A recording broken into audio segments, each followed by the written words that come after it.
No ha podido ser este año. Sebastián Vettel le ha arrebatado el tricampeonato a Alonso. Pero en Oviedo, ciudad natal de Fernando, la euforia era la sensación que recorría el Auditorio Príncipe Felipe antes de comenzar la carrera. Se habían agotado las invitaciones para ver al de Ferrari en pantalla grande y los que allí se congregaron hicieron gala en un primer momento de entusiasmo y confianza. Las cosas pintaban bien para el asturiano y las salas habían galanado con camisetas, mensajes de apoyo y banderas de Asturias, España y la escudería del caballino rampante. Llega la salida y con ella la agitación en estado puro.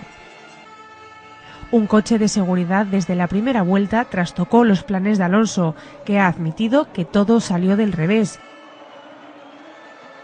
La parada muy temprana de Webber llenó de dudas a Ferrari, que en lugar de permitir que Fernando siguiera lanzado, ordenó al español pasar por el pit lane poco después para cubrir al australiano. Y la fuerte defensa de Petrov certificó que las cosas estaban definitivamente torcidas para Fernando. Mientras esta triste realidad iba calando en el público vetense, las caras iban pasando del nerviosismo a la tristeza casi desesperada. A pocas vueltas de terminar, estaba claro que la séptima posición de Alonso no era suficiente.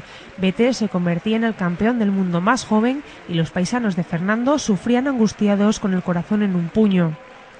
Al término de la carrera de Abu Dhabi, costaba digerir lo ocurrido. Más mala suerte no se puede tener. Pero va a haber más años y felicitar al campeón, que lo hizo bien. Venga, Fernando, ánimo.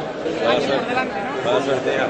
El año que viene será segundo. Ya tendría que ser este, pero bueno, no tuvo suerte. Sí, porque lo teníamos ahí, lo teníamos ganado y lo hemos perdido. Es un problema.